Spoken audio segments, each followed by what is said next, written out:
here. I'm going to talk to you about my summer gear setup. My summer setup allows me to achieve a base weight of 9 pounds and a total pack weight, 5 days with food and water, 24 pounds. That's right, 24 pounds. Now, how am I able to achieve such a lightweight? Well, let me take each gear into different subcategories and show you in detail exactly what I brought in my recent 5-day hike. Grab your popcorn, sit back and relax. I got a lot of time on my hands today, and it's going to be really in-depth and in detail. Hope you enjoy.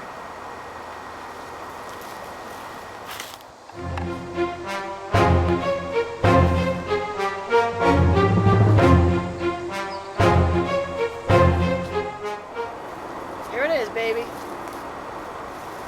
My backpack. Ultralight Adventure Equipment.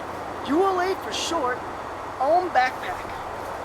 Now the Ohm backpack has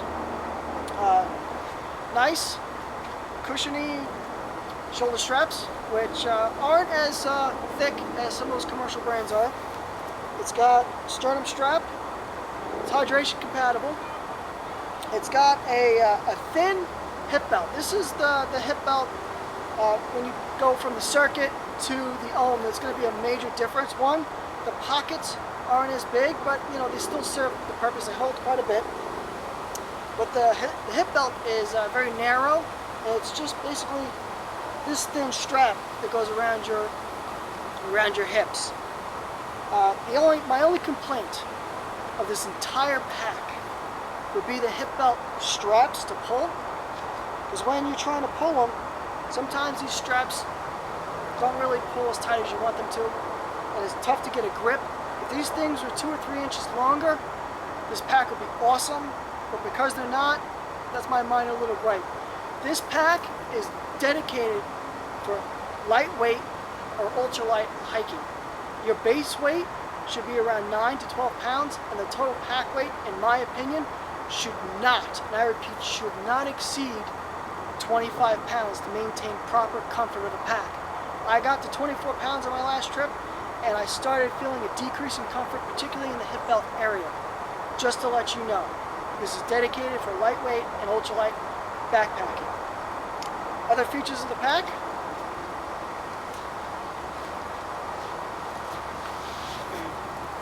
a whole loop.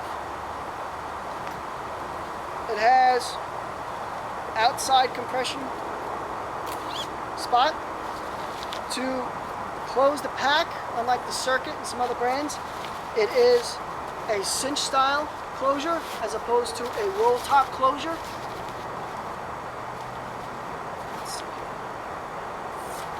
It has side compression straps, which I rarely use. I like to pack this thing out to its maximum when it comes to food anyway.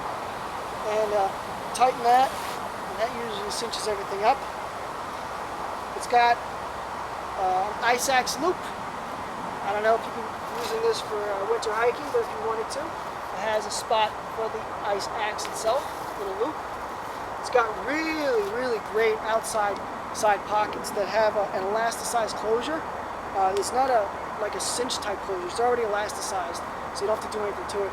I haven't lost anything on these side pockets. These elastic bands really hold everything nice and tight. The outside doesn't have these shock cord little cinch tie-outs. I actually added these on, added a little bit more weight. But it has a mesh outside pocket that's elasticized, so you can actually stuff a lot of things in there. Inside you have the option of having a little mesh bag, and it has a hydration bladder that holds up to about 2 liters, a 2 liter bladder. I've held a 3 liter bladder in there as well. It's not terribly hard to get it in, so if you needed a 3 liter, this could also do a 3 liter, but the actual hydration sleeve fits a 2 liter a lot better. What else? I think that's pretty much it. This is a really great pack. I give it 9 out of 10 stars. The 1 star that it's missing is because this hip belt is a little weird, and when you go over 25 pounds, it starts to become a bit uncomfortable. Again, it's only used for lighter weight packs. All right, So, hope you enjoyed this for as far as the backpack is concerned. Let's move on.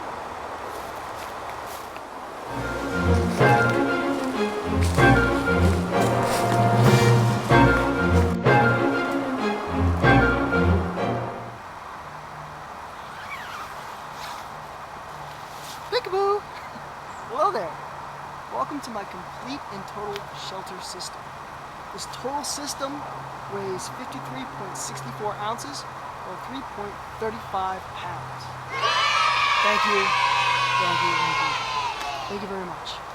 So let's get on to exactly what this shelter system contains. What I'm sleeping in right now is called the Warbonnet Blackbird Hammock. This is a 1.1 single layer model.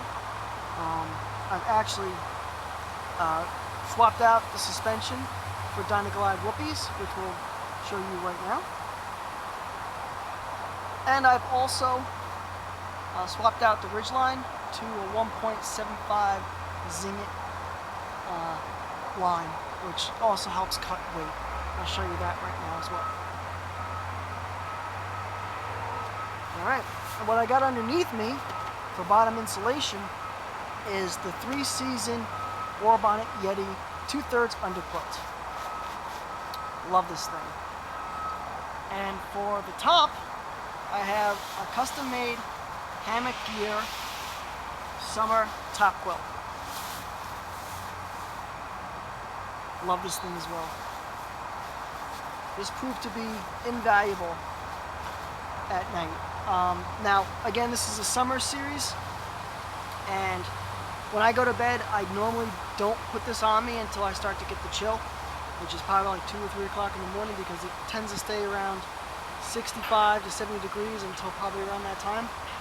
I keep this as a quilt. I don't cinch up the foot box in the summer because I tend to sweat a lot, and I like to vent by throwing the quilt off me, and then when I get cold, putting it back on me. Now also, because this is a 2/3 underquilt, excuse me, you don't have any insulation for your legs. And what I have is a Gossamer Gear 1/8 thick thin light pad. And that, actually, I can get this thin light pad down to almost 30 degrees. So this is perfect. Let's get on to looking at the tarp and showing you how I attach the tarp to the trees. Now here is the OES MatCat Deluxe Cuban Fiber Tarp. I have this outfitted with Z-Line from zpacks.com, and I have it strung across with a continuous ridge line from whoopieslings.com. Now both the Warbonnet Blackbird and the MatCat Deluxe Cuban Fiber Tarp are staked out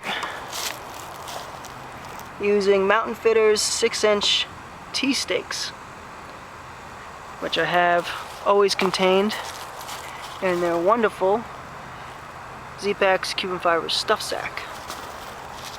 I have 10 in here when I'm hiking, just in case I lose one, kind of doesn't cut the mold. But to be honest, these stakes have seen a variety of different terrain on the Appalachian Trail, and they've held out wonderfully, including in a very, very windy area. So that is my entire setup. Moving on.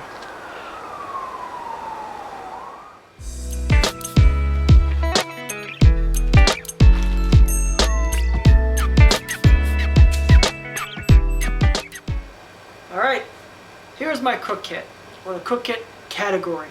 Total category weight of all the items together, 11 ounces even. So let's go in detail exactly what makes up my cook kit.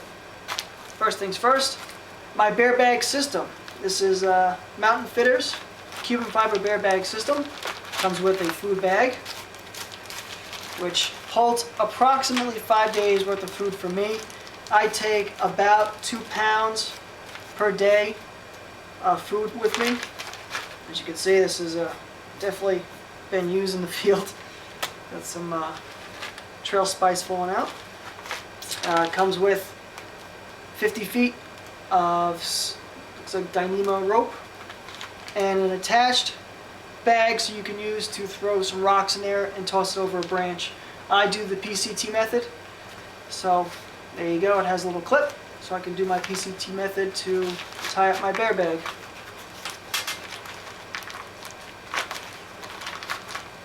All that fits together nice and snug. Alright, the True Cook Kit. This is Mini Bull Designs Crazy Cook Kit. No longer available. Sorry. But what it contains is 2 Ziploc containers. One is, let's see here, 1 cup.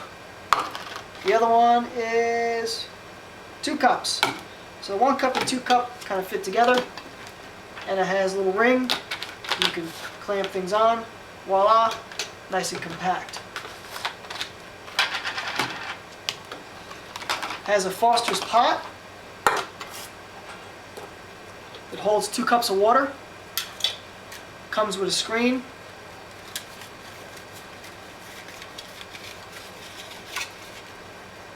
Fits nicely around it. Put it off to the side. And I have a Brunton collapsible spoon. I only need a spoon because I do what's called freezer bag cooking, which I dehydrate or bring freeze-dried meals with me, add hot water, put it in the container, wait 15-20 minutes, meal's done. So all I need is a spoon. I don't need a fork. Comes with a stand, fits on top. I also have the Bongo Cab, which is a compact alcohol burner, and a 4-ounce fuel bottle. In the summertime, with this Bongo, which this particular prototype is no longer available, he actually has a wider base, so sorry, but you have to get the bigger models. I only burn a ½ ounce of alcohol per meal. So for 2 cups of water to boil it in about 4 to 7 minutes only takes a ½ ounce. So with 4 ounces of fuel with me in the woods, I can have at least 8 boils. So if I have 8 meals that require cooking, I'll take 4 ounces. So why don't I set this thing up and I can actually show you how this actually cooks and boils water. So let's do that right now. Okay, here's the Bongo Cab all set up, and it has this cap that allows you to remote feed the alcohol in. So all I gotta do is hold it upside down and squeeze it in. Fills up the Bongo. I don't know if you can tell. See all the alcohol come up to the top? There you go. Now that fills up the carbon wick. I take my striker, lights up, and I place that right on top of there, and I put my windscreen all the way around it, but I won't for this exercise, just so you can see the flame that it produces. There you go. Now that'll burn for about 5 minutes per squeeze, so about a squeeze and a half will get me exactly what I need. I also forgot to mention the things you saw on the outside of my cook kits are homemade, custom built by me, the Water Monkey. Reflective insulation that I put on the outside of my my Ziploc containers, mainly because the food is hot, it's easier to handle, and also it helps retain the heat, so when it is rehydrating, the heat isn't escaping the entire container, is actually bouncing back into the food. So that helps conserve fuel as well. Alright, let's move on to the next system.